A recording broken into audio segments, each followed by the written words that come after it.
मी आता 9वी मध्ये शिकतो.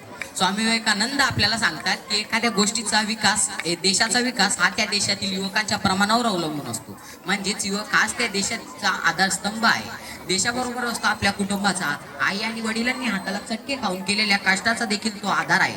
पण हा आधारस्तंभ मला कुठेतरी भटकलेला दिसतोय, कोणत्या तरी जाळ्यात अडकलेला दिसतोय. म्हणजेच व्यसनाधीनतेचा बळी ठरलाय.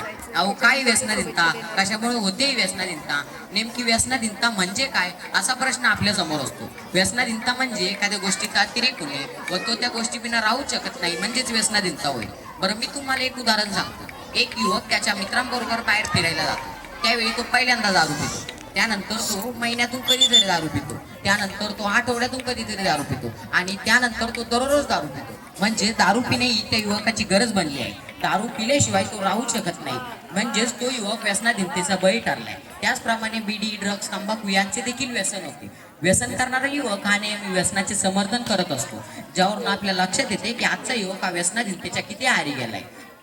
काही लोक तर म्हणतात माझ्या मनावर खूप कंट्रोल आहे, मी ताण आला तरच व्यसन करतो. पण आजचा युवक हा व्यसनाधीनतेच्या विख्यात सापडल्याने संयुक्त राष्ट्र संघाने एक ठराव घेतला. 31 मे जागतिक तंबाखू विरोधी दिन व 26 जून व्यसनमुक्ती दिन म्हणून आपण साजरा करत असतो.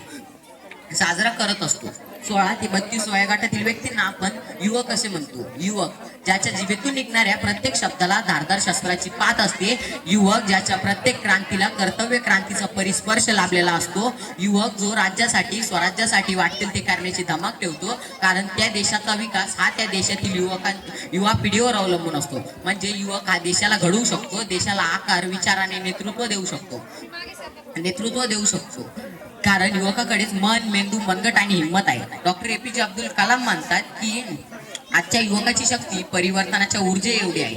स्वामी विवेकानंद म्हणतात की आजच्या युगातील 1000 योद्धा युवक तुम्ही मला द्या, मी तुम्हाला राष्ट्र बदलून दाखवेन. ज्यावरून आपल्या लक्षात येते की आजचा युवक हा किती महत्वाचा आहे. वयाच्या 16व्या वर्षी आईने सांगितले, शिवबा तुला स्वराज्य निर्माण करायचे, तुला तोरणा जिंकायचा. आईचे आदेश मानून वयाच्या 16व्या वर्षी स्वराज्य निर्माण करणारे तोरणा जिंकणारे छत्रपती शिवाजी महाराज हे विश्वची माझे घर असा पसायदानातून संदेश लिहिणारे संत ज्ञानेश्वर आपल्याला आठवतात.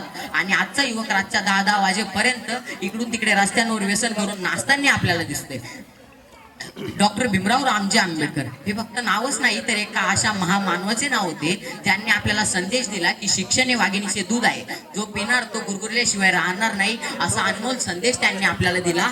तरी आजचा युवक शिक्षण घेण्यापेक्षा जास्त महत्व व्यसन करण्याला देऊ लागलाय. ही परिस्थिती आज आपल्या भारतावर निर्माण झाली. मी जाता एवढेच बोलेल, ए रे संजोग की नलिका बहाव में बदलेगी, ए रे संजोग की आलम में बदलेगी, कुछ तुम बदलो कुछ हम बदले, लेकिन ये हिंदुस्तान एक दिन जरूर बदलेगा, ये हिंदुस्तान एक दिन जरूर बदलेगा.